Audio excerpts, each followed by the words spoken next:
O Trading Like a Pro e a Pinnacle apresentam Tênis Cast, o primeiro podcast de trading e apostas em tênis do Brasil. Salve, salve apostador, salve, salve apostadora, amantes do tênis! Está no ar a edição número 34 do Tênis Cast, o primeiro podcast de trading e apostas em tênis do Brasil.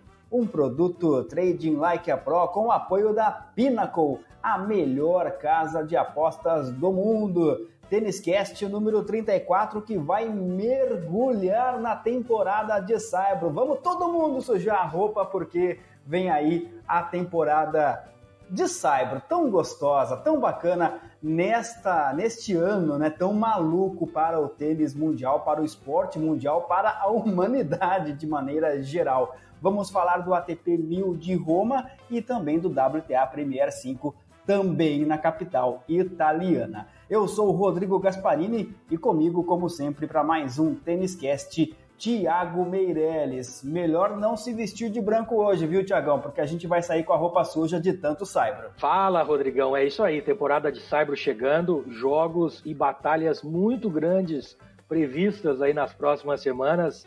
E sim, uma quedinha aqui, outra ali, vai ter sujeira no tênis, na meia, até na bermuda ou na saia, se bobear. Mas o importante é a gente estar aí ligado que tem muita coisa boa por vir nos próximos dias. E saibro, né, Thiago, não é nem terra, nem areia, nem nada. Saibro é saibro.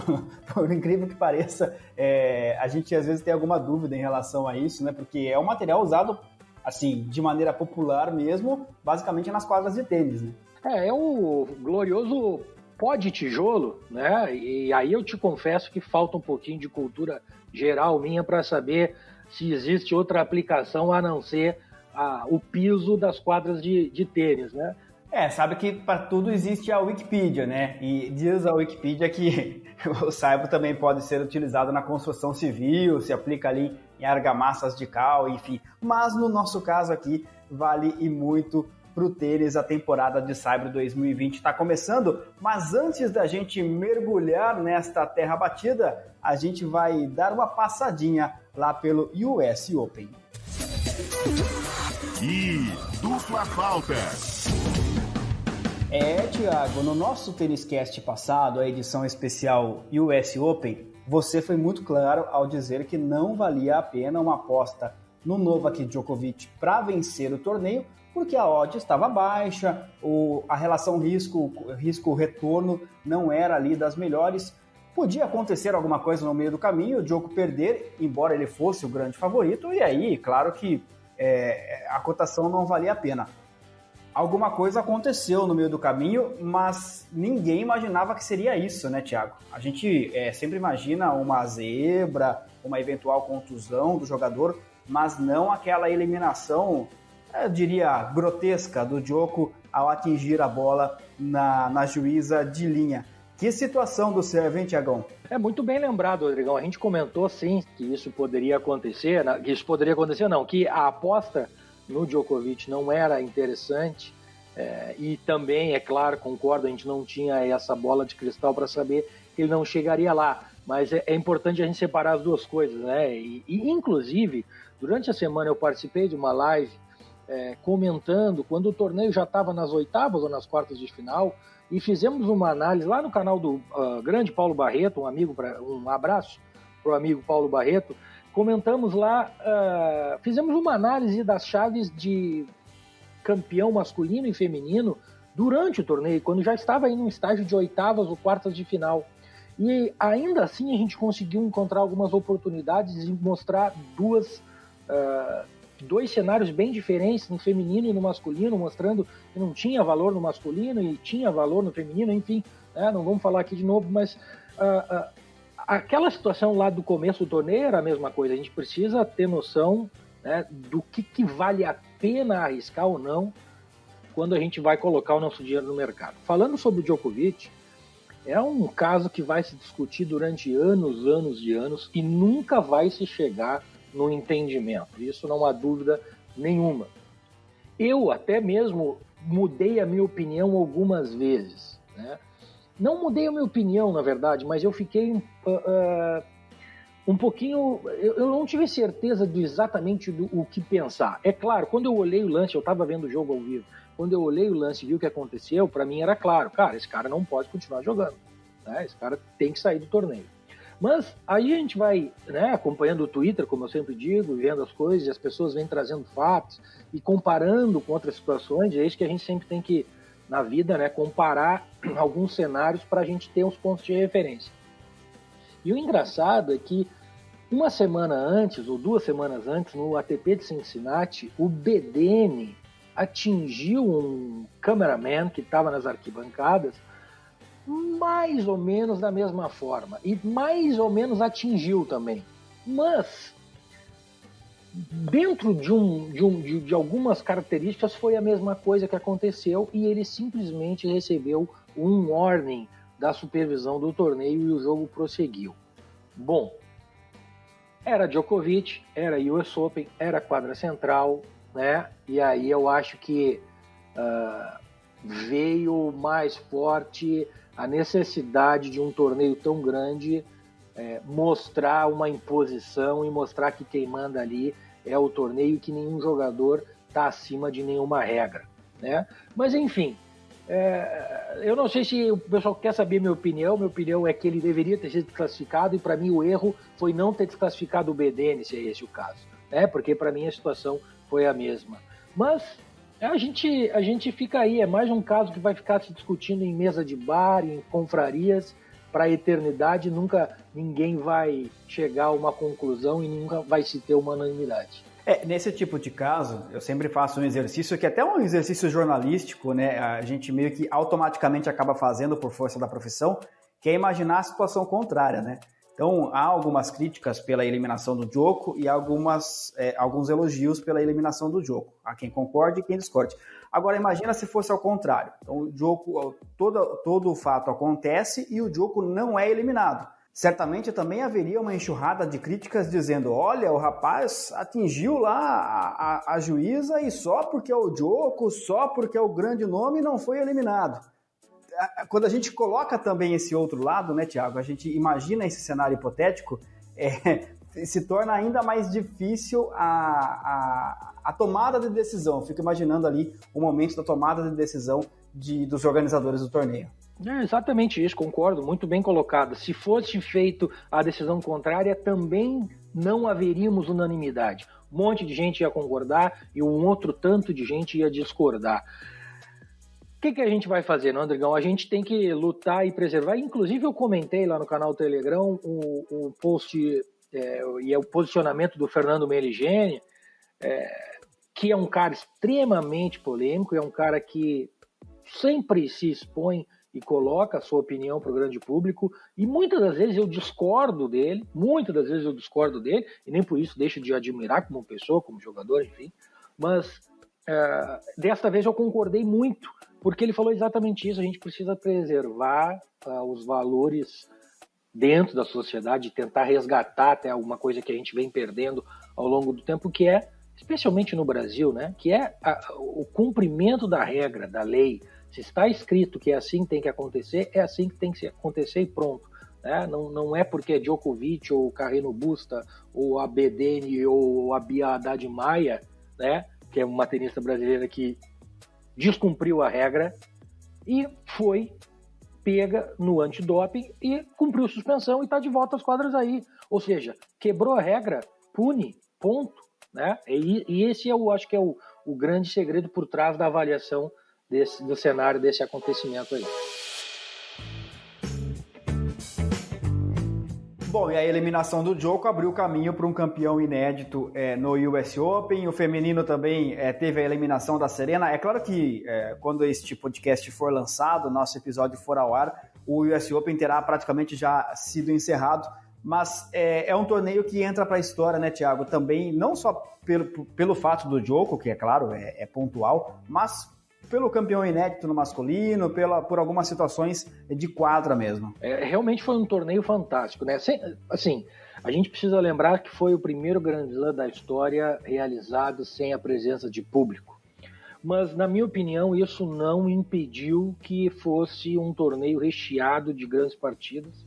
A gente está gravando esse podcast, esse episódio, no sábado de manhã, e ontem, na sexta, no dia anterior, foi realizado as 2 semifinais masculinas entre Carreño Busta e Zverev, onde o Zverev foi para a final, e um jogaço entre Medvedev e Thiem. Então a gente tem, de fato, com a eliminação do Djokovic, a final entre 2 caras que nunca foram campeões.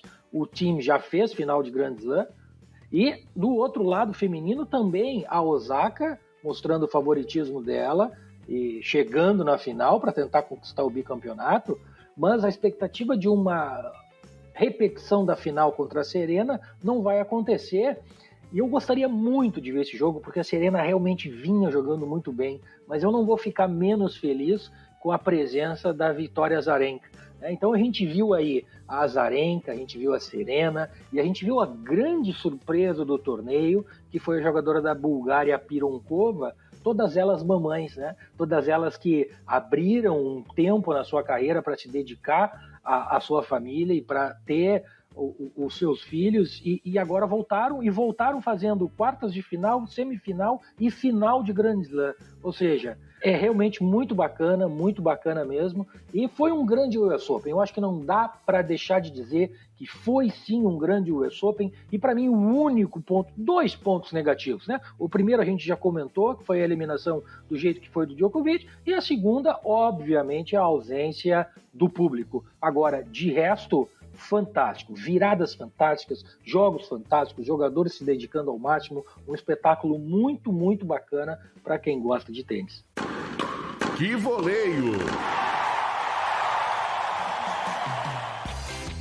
Como fantástica foi também a conquista do brasileiro Bruno Soares. A gente fala muito pouco, quase nada, sobre os torneios de duplas aqui, porque não é o foco das apostas e do trade feito pelo Thiago, pelo Trading Like a Pro.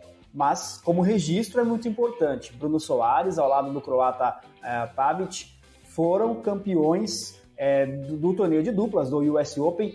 E o Bruno Soares, que tem 38 anos de idade, é um caso a ser estudado no tênis brasileiro, né? É o 6º título de Grand Slam da carreira dele. Ele já tinha a conquista do US Open em duplas, também do Australian Open de 2016, e mais 3 títulos em duplas mistas, US Open em 2012, em 2014 e também em 2016. O Bruno Soares só tem menos títulos de Grand Slam do que a Maria Esther Bueno quando a gente fala de tenistas brasileiros, Thiago. Que loucura, né, cara? Bom, pelo menos no Grand Slam a gente consegue acompanhar os jogos na televisão, né? E a gente pôde acompanhar a campanha do Bruno, fantástica. Realmente o Bruno é um fenômeno, né? Ele é extremamente respeitado dentro do mundo do tênis, tanto pela sua qualidade como tenista, que dispensa qualquer adendo meu depois dessa tua apresentação, como pessoa também, como um cara ativo, como um cara amigo de todo mundo, como um cara extremamente importante dentro do mundo do tênis em prol dos jogadores. Então realmente é muito legal de se bater palma, de se ter entrevista, reportagem, manchete, capa de portal na televisão, enfim, tem que saltar, é o esporte brasileiro. E Bruno, um grande abraço, espero que um dia a gente tenha ele como nosso ouvinte, né, Rodrigão? A gente fala tanto do tênis, mas quem sabe aí uma oportunidade de a gente buscar alguma coisa desse tipo, acho que a galera ia gostar muito também. Parabéns ao Bruno e vamos lá. Tênis Cast, o primeiro podcast de trading e apostas em tênis do Brasil.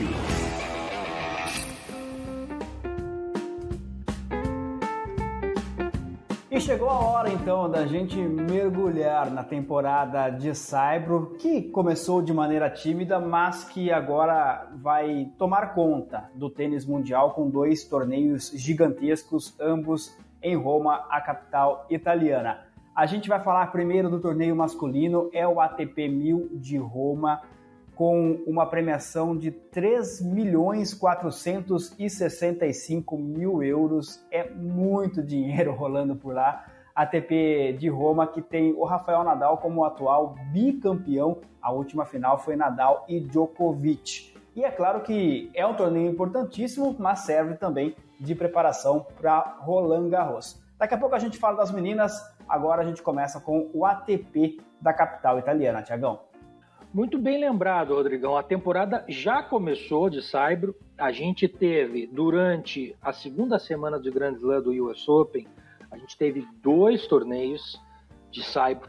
Um acontecendo em Kitzbühel, nos Alpes austríacos, e outro, um WTA, acontecendo em Istambul. Claro que 2 torneios de uma magnitude muito pequena, quando comparado a este ATP Masters 1000 de Roma. Aliás, muito diferente, não só em magnitude, muito diferente em características de quadra e de jogo que a gente vai encontrar, né? Afinal de contas, em Kitzbühel, como eu comentei, os jogos acontecem na altitude e se torna um jogo muito rápido, muito mais rápido do que os jogos normais de saibro e muito mais rápido ainda do que os jogos que acontecem em Roma. Porque em Roma a gente tem lá no Fórum Itálico talvez o saibro mais lento do circuito profissional de tênis. Eu que já tive a oportunidade de estar lá e acompanhar um Masters 1000 de Roma dentro do Fórum Itálico, que é um lugar fantástico, a gente percebe até em olhos nus mesmo que o saibro ali é pesado, a quadra é lenta e fica aquele jogo clássico de saibro acontecendo ali em Roma. E é o que deve acontecer de novo essa semana. Aliás, ano após ano, a quadra vem diminuindo. Segundo os dados da Federação Internacional de Tênis, que fazem a medição do piso e da velocidade da bola dentro das quadras, justamente para se ter esse tipo de parâmetro na hora de fazer as suas avaliações e dentro da conferência da qualidade dos pisos e tudo mais, se notou que em 2017 ela estava numa velocidade do índice que é o CPI, né, CPI, em português 22.1, depois baixou para 19.9, ano passado já estava em 18, e este ano, obviamente, ainda não temos a medição, ou seja, o saibro que já é lento em Roma, ele vem ficando cada vez mais lento, e essa é a expectativa para esse ano de novo. Além disso, existe uma coisa bem característica de Roma, que é uma cidade extremamente quente e úmida, que geralmente os jogos à noite ficam mais lentos ainda em função da umidade do ar e acaba ficando o saibro cada vez mais pesadão e fica lento. Mas a gente precisa lembrar que desta vez o torneio de Roma não vai ser realizado no tradicional verão europeu. Já estamos aí em setembro, o verão por lá já passou, e talvez aí haja uma diferença muito grande com relação aos anos anteriores, né? O torneio de Roma, geralmente ele é disputado no comecinho de maio, ou finalzinho de abril ainda, no começo do verão europeu, e dessa vez, como eu falei, já estamos de saída do verão europeu. Então, talvez a gente precise ter um pouquinho de cuidado na hora de pesar, e é isso que eu vou tentar fazer aqui, as análises com relação aos resultados dos anos anteriores. Mas vamos lá, de maneira geral, no lado da ATP, né, o cabeça de chave número 1, ele não ganha, ele ganhou apenas uma vez nos últimos 10 anos. Né? Por outro lado, zebras também não são muito frequentes, não nos jogos das primeiras rodadas, mas até o final do torneio. Geralmente as zebras não conseguem chegar. Se a gente analisar os últimos anos, os jogadores que chegam às quartas de final é só os caras top de linha. É Djokovic, Federer, Nadal, Nishikori, Del Potro, Tsitsipas, Zverev, Thiem, Goffin, Fonini, ou seja, é só estes caras que frequentam os estágios final do Masters 1000 de Roma. E o único cara zebra que ganhou esse torneio foi o Zverev nos últimos anos, que era um cara que não era cabeça de chave e foi campeão batendo o Djoko lá em 2017. Então, o que a gente pode esperar aqui, sem falar de estilo de jogo, é que, de novo, os cabeças de chave devem se dar bem. Mas a gente precisa lembrar que teremos ausências como o Federer, o Medvedev, que fez semifinal US Open, o espanhol Aguts, que não vai, o Isner, o americano, não vai até a Europa, o Kyrgios também, que fez aquela bagunça da cadeira há 2 anos, também não vai. Então temos algumas ausências importantes aqui. Falando um pouquinho do estilo de jogo, como eu falei, a quadra geralmente é pesada, o saibro é lento. O que a gente vai ter que observar, e aí a gente precisa fazer a lição de casa. Qual é a lição de casa quando a gente for analisar jogo a jogo ou se preparar para um dia de trabalho no Marcelino de Roma? É na véspera ou até no comecinho do dia, vai ter que ser na véspera para nós, porque os jogos vão começar bem cedo aqui no Brasil. A gente tem que dar uma olhada, sabe no que, Rodrigão? Na previsão do tempo. É isso mesmo. Temos que entrar nos sites aí de meteorologia e ver como que vai estar o tempo em Roma no dia seguinte. Vai estar sol, vai estar quente, vai estar úmido, vai ter chuva. Isso, muita chuva acontece em Roma também. Então, lembrando, interrupções por chuva são muito, muito relevantes numa partida de tênis. E tem um detalhe, Thiago, é tão importante isso que o próprio site oficial do torneio, ele traz a previsão do tempo na sua página principal. Por exemplo, nesse momento agora que nós estamos gravando, está 31 graus lá em Roma, tem céu azul, se o meu italiano estiver em dia aqui, e o vento de 1 km por hora e sensação térmica, umidade relativa do ar de 35%. Amanhã, domingo, dia 13, amanhã pra gente daqui da gravação, né? No domingo, 34 graus, de máxima 22 de mínima. Na segunda, dia 14, 33 e 23. Na terça, dia 15, já tem previsão de chuva, hein? 33 graus de máxima, 23 de mínima, mas já tem aquela nuvenzinha ali aparecendo na previsão do tempo do site oficial. É claro que se a gente entrar no site mais especializado, teremos informações com mais relevância. E isso é claro que afeta a preparação dos jogadores, afeta a preparação de quem vai trabalhar também como nós no torneio de maneira geral. Como afeta também, né, Thiago, a questão do saibro mais lento, para quem faz trading buscando a quebra, obviamente isso é um benefício, digamos assim. Não tenha dúvida, são dois aspectos aí. Eu ia chegar na parte do trading, mas antes, para complementar a questão da chuva, a gente precisa lembrar que muitos jogos mudam de caminho, de trajetória, vamos dizer assim, quando há uma interrupção por chuva, tá? A gente acompanha jogos de tênis há muitos anos e eu já vi muita coisa acontecer quando a chuva interrompe por algumas horas, especialmente, né? Claro que em 10, 15 minutos a coisa não muda tanto, mas às vezes o jogo começa e fica 2, 3 horas parado. Isso dá tempo do jogador que está perdendo se restabelecer, pensar no que está acontecendo no jogo e voltar com uma nova tática. Dá tempo também do jogador que vinha embalado ganhando esfriar demais e demorar para pegar o ritmo. E aí uma partida que estava praticamente definida para um lado, ou com toda a pinta que ia dar o vencedor de um lado da quadra, começa a virar. E muito mais ainda se o jogo só retorna no outro dia. Então, muita atenção nos jogos que tem interrupção por chuva. Se você tiver uma posição aberta ou uma aposta Panther num jogo que foi interrompido pela chuva, você tem obrigação de acompanhar ao momento que o jogo volta para ver se está seguindo o mesmo caminho que estava seguindo antes da parada. É obrigação nossa, como apostadores e como traders em tênis, de acompanhar essa partida. E falando tecnicamente, especificamente do trading, exatamente isso, né? Quadras de saibro, os jogos realizados nesse tipo de piso geralmente são um prato cheio para quem gosta de trabalhar contra sacadores, que é o nosso caso aqui, né? Sempre buscando a recuperação de alguém que está um break atrás ou um set atrás, indo contra sacadores. E no saibro a gente sabe que a força da bola perde muito potência quando quica no chão, e aí o jogador que recebe a bola consegue devolver essa bola de maneira pouco mais facilitada do que numa quadra dura, porque ela chega um pouco mais lenta e vira um ponto, uma troca de bola relativamente normal, vamos dizer assim, e portanto as possibilidades de quebra aumentam e aumentam muito. Então saibro, e já estamos aí em vista do nosso Roland Garros, que é o meu Grand Slam favorito, porque justamente oferecem oportunidades quase que infinitas de a gente se trabalhar contra os sacadores. Bom, e falando especificamente dos jogadores que estarão na quadra lenta de Roma, é claro que a chave ainda não saiu, né, nem no masculino, nem no feminino,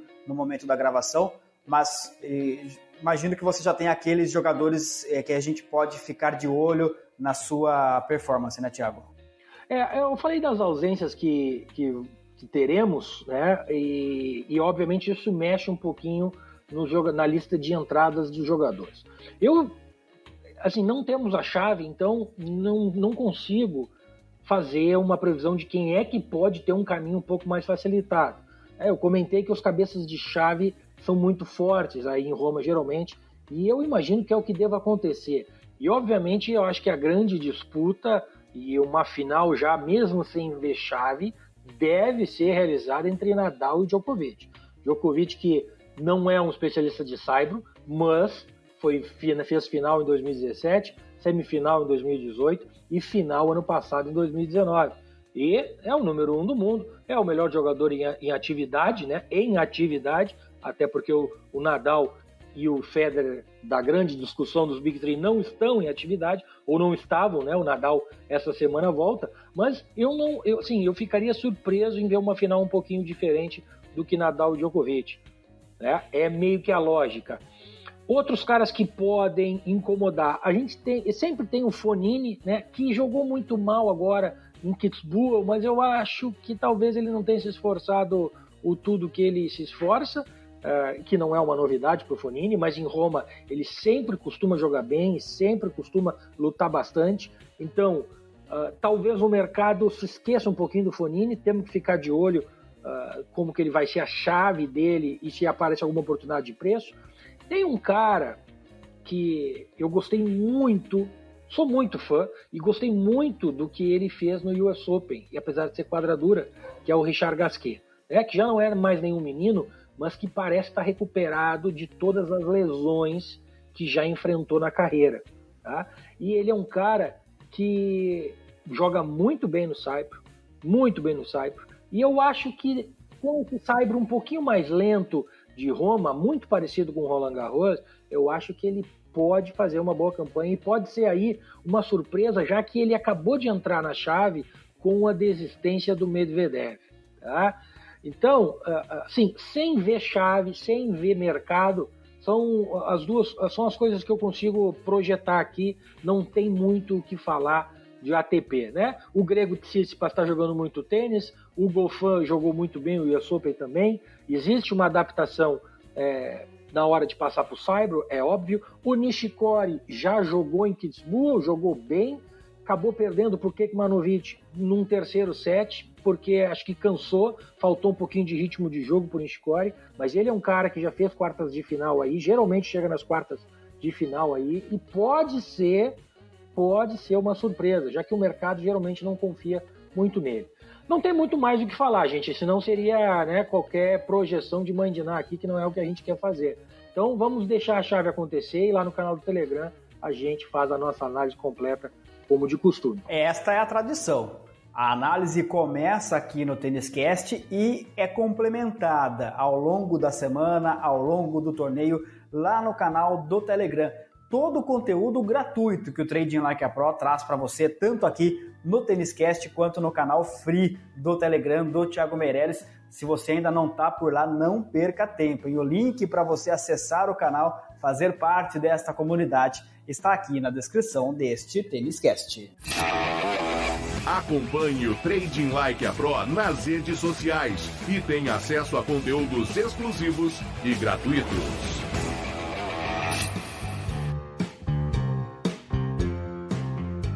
TênisCast número 34, falando prioritariamente hoje, né, desta temporada de saibro que está começando neste ano maluco por conta da pandemia da Covid-19, temporada de saibro em setembro.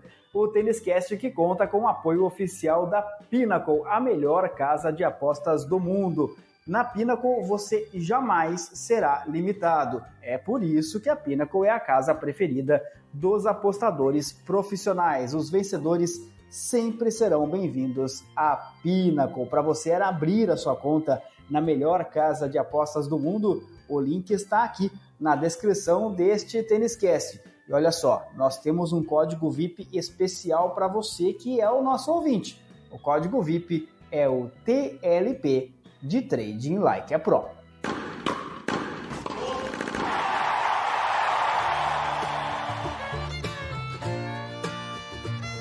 Falamos de ATP, agora é hora de WTA. Também na capital italiana, será a capital do tênis mundial ao longo desta semana que se inicia. WTA Premier 5 de Roma, 2.098.000 euros de premiação. Evidentemente também o torneio no Saibro. WTA de Roma, que tem a Karolina Pliskova, a russa como atual campeã, venceu Johanna Konta na final do ano passado. A Svitolina venceu 2018 e 2017. O que esperar, Thiago, desta competição feminina lá em Roma?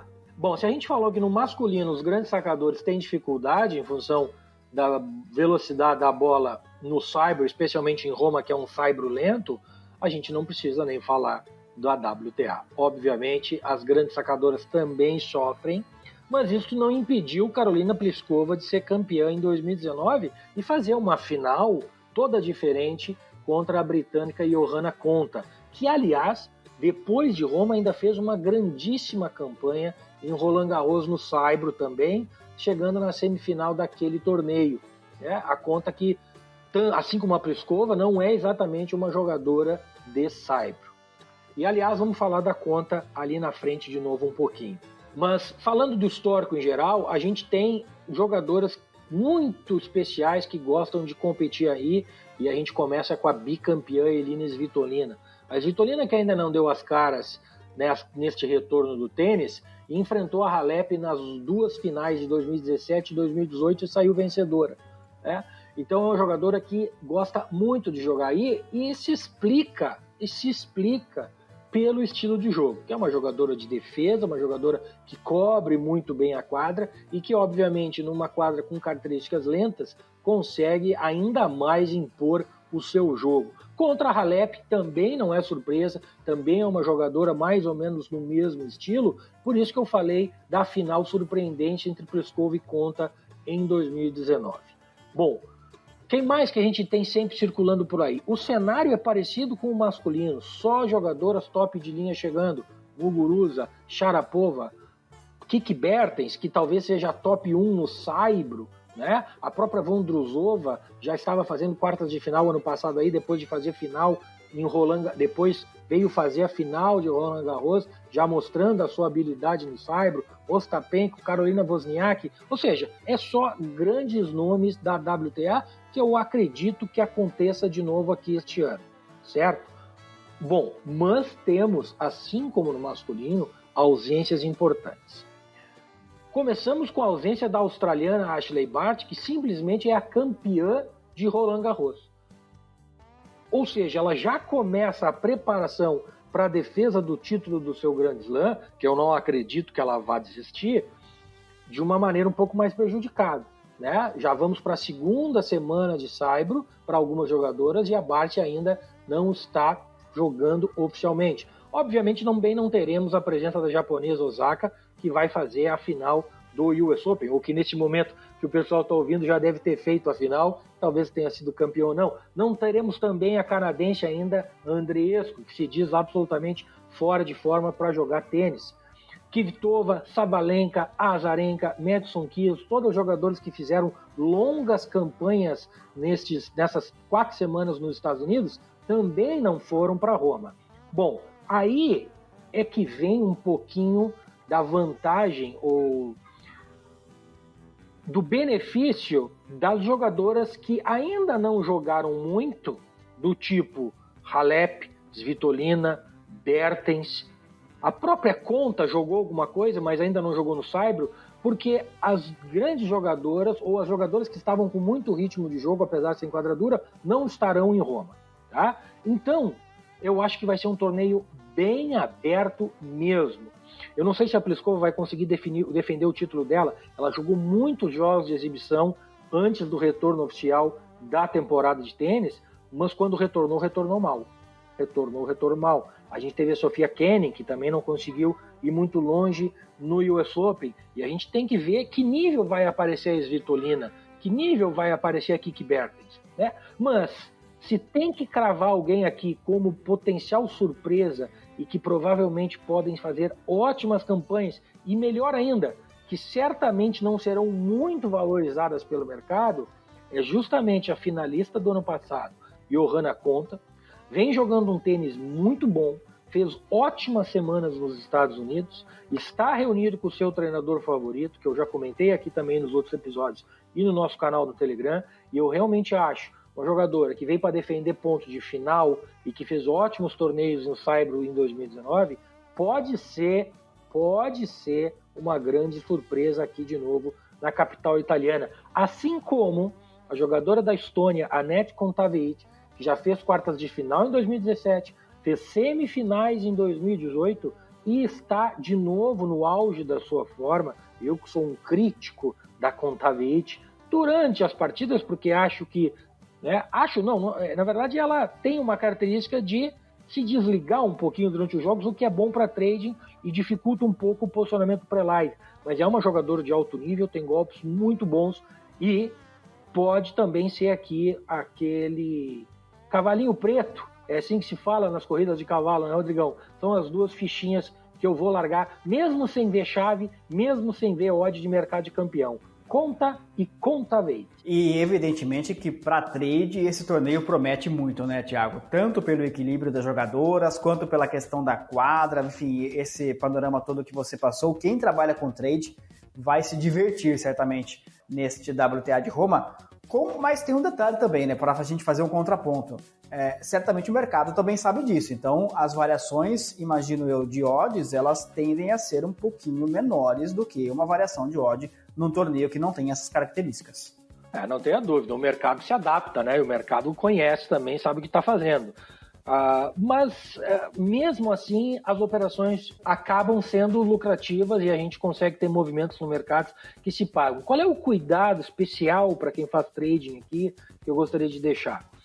Geralmente, e isso eu digo até para os nossos alunos, né, do nosso curso Tênis Trading, na maioria das estratégias que envolvem a recuperação de uma quebra de serviço, existem alguns movimentos de posicionamento no game seguinte, na hora de confirmar o saque.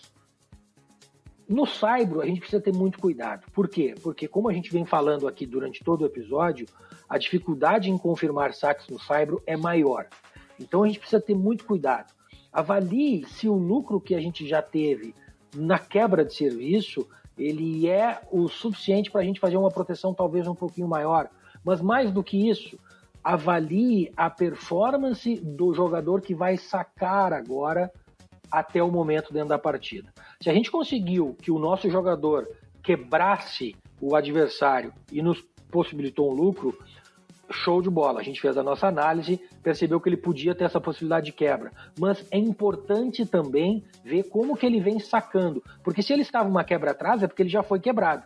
Ele foi quebrado num game atípico, num game fora da padrão, ou ele vem sendo quebrado todos os games, ou a maioria deles, né? É isso que a gente precisa ter atenção, especialmente nas meninas. Porque se for esse o caso, nada impede de a gente buscar a quebra, mas a gente precisa ter muita cautela na hora de fechar a operação e manter aberto ou não no caso de nosso jogador está sendo muitas vezes quebrado. O que eu estou querendo dizer? Para simplificar, pegou a quebra, na maioria das vezes vale a pena fechar totalmente a operação, é o que eu digo. Não fique exposto esperando a confirmação do saque, porque o teu lucro pode ir embora muito rapidamente. E para você que quer saber isso e muito mais, ter esse conhecimento diário, enfim, e acesso a produtos como o aplicativo de trading em tênis disponibilizado pelo Trading Like a Pro, fica um convite especial aqui. Venha para a comunidade do TLP. O aplicativo, né, Thiago, por exemplo, vai mostrar nesse torneio de Roma, assim como em todos os outros, qual é a velocidade da quadra, qual é o percentual de aproveitamento de serviço de determinado jogador ou jogadora. A gente vai ali e faz a filtragem. Também se esse aproveitamento do serviço é acima ou abaixo da média da ATP ou da WTA para cada caso. É uma ferramenta valiosíssima para quem quer trabalhar no trade ou mesmo nas apostas Panther. Muito bem lembrado, Rodrigão. É uma ferramenta que a gente ficou longe dela durante muito tempo em função da parada dos jogos e agora, nesse retorno, especialmente no US Open, quando a gente teve muitos jogos, foi muito, muito, muito útil. A galera elogiando demais todas as informações que aparecem no aplicativo, lembrando que ela traz informações para quem gosta de fazer entradas pré-live, porque ela traz histórico dos jogos, traz histórico do comportamento das jogadoras e dos jogadores, né, em quebra de serviço, em vitórias em 2 sets, vitórias em 3 sets, né, quantos games jogados e assim por diante, assim também como para quem gosta de atuar no trading, na live, ele dá informações de tie-break, dá informações de recuperação dentro do set ou recuperação dentro do jogo. O jogador, depois que ganha um set, ele costuma virar o jogo ou não. Se ele perde o segundo set, como é que ele vai no terceiro set? Enfim, toda uma base de dados e informações atualizadas diariamente, confronto a confronto, para apoiar o apostador ou o trader em tênis. Quer vir para a comunidade do Trading Like a Pro? O link está aqui na descrição deste TênisCast. Trading Like a Pro, a mais lucrativa plataforma de trading esportivo do Brasil. Acesse tradinglikeapro.com.br.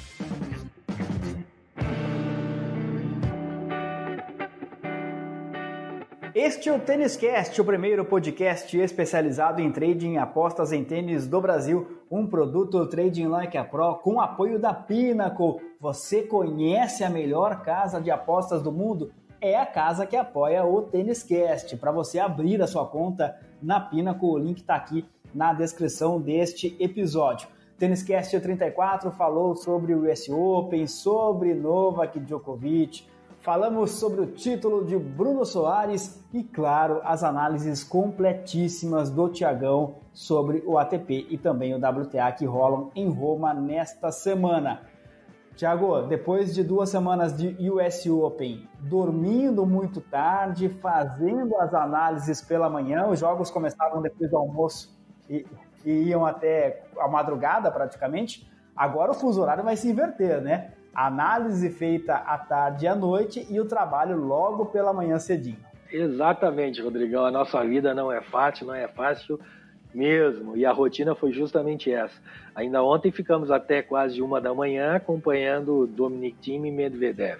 E acordamos hoje perto das 5:30 da manhã para terminar a preparação desse episódio, já com o Quali de Roma a todo vapor. Aliás, o Quali de Roma que está sendo transmitido ao vivo nos principais sites de streams que temos por aí. Para nossa surpresa, já conseguimos ver o sol da capital italiana. E assim vai ser. Segunda-feira, primeira rodada, chave principal, 6 horas da manhã, horário de Brasília. Estaremos aqui no nosso escritório, no nosso aconchego aqui da estação de trabalho, da nossa workstation, como essa geração mais nova gosta de falar, né, Rodrigão? Mas, enfim, seja onde estiver, tem muito tênis italiano para a gente acompanhar na semana que começa amanhã. E estaremos todos juntos lá no TLP Club, também no canal Free do Thiago Meirelles, no Telegram, no canal do Instagram do Trading Like a Pro, no YouTube. Aliás, um abraço para você que nos acompanha aqui no YouTube, nas plataformas de áudio, de podcast, um abraço para você também que está nelas. Enfim, você já percebeu, né? O TLP está ali com um braço em cada mídia, sempre para trazer para você as melhores informações, análises sobre tênis, sobre trading e sobre apostas. Então, Thiagão, bom fim de semana para você, aproveita esse finalzinho de US Open e a partir de segunda-feira com muita informação e muito trabalho nos torneios de Roma. Arrivederci, Rodrigo. Um abraço, keep it green. Um abraço. Nós somos o TênisCast, o primeiro podcast especializado em trading e apostas em tênis do Brasil, um produto Trading Like a Pro com o apoio da Pinnacle, a melhor casa de apostas do mundo. Produção e apresentação de Thiago Meirelles, especialista em trading e apostas em tênis, e do jornalista Rodrigo Gasparini, também responsável pela edição deste episódio.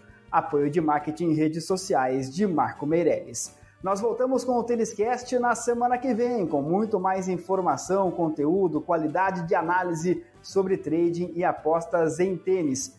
Gostou deste episódio? Sempre fica aquele nosso pedido especial. Curte, compartilhe, conte aos amigos. Vamos crescer e fortalecer a comunidade de apostadores em tênis em todo o Brasil. A gente se encontra. Um grande abraço. Até lá. O Trading Like a Pro e a Pinnacle apresentaram Tênis Cast, o primeiro podcast de trading e apostas em tênis do Brasil. Até a próxima edição.